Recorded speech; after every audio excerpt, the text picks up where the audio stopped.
Hello, my name is Sean. This is my first video, and I am using it to document my trip to Texas.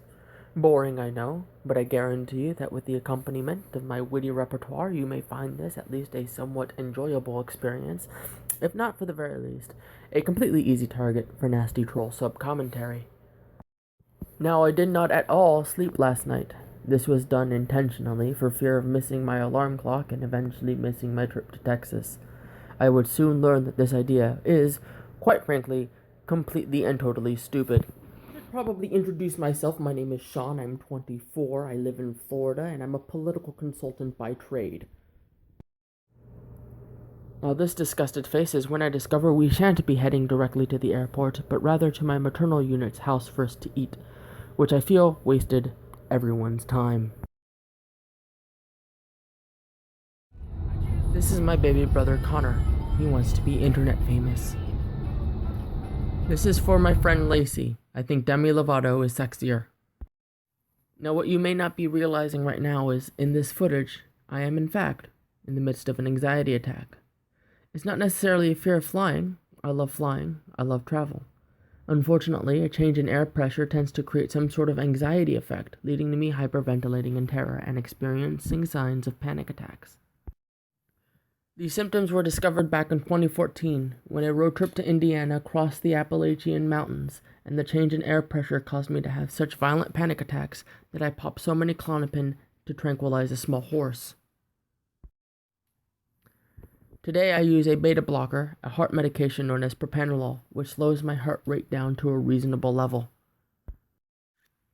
As you can see here, my face looks very stoic. Look at how stoic it looks. I just realized a few weeks ago my incumbent music selection on my phone really sucked.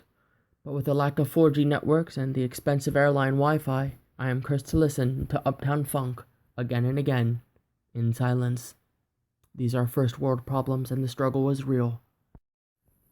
Also, you guys remember that Muslim woman who was denied a Coke because it was policy, because it could be used as a weapon? So, yeah. That toy-looking city down there is the city of Dallas, or Fort Worth, or Arlington, but I'm pretty sure it's Dallas. Up here it looks like a toy model city that I can start Godzilla-ing over. Wonder actually how much fun that would be.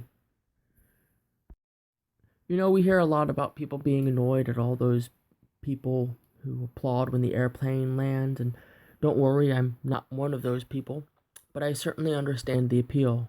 That split second when the plane slams onto the pavement, it provides a sense of security and calm that can only be described as the safety after you just spent the last few hours flying tens and thousands of feet above the ground at speeds of hundreds of miles an hour in a flimsy metallic tube filled with explosive gasoline and sick people. Let's face it, that is exactly what you are doing. You are flying at a ridiculous speed, at feet above the air that is equally as ridiculous, and you don't recognize it.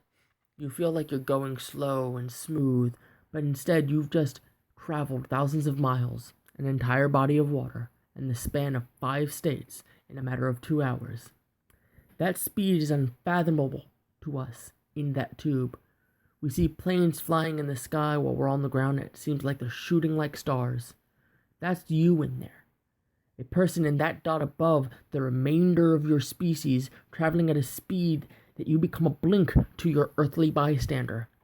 The thought of that, at its very core, is both immensely frightening and equally awe-inspiring at the progress we made at humanity. I just flew in a metal tube so fast that someone looked up and saw me for a split second, and I was gone.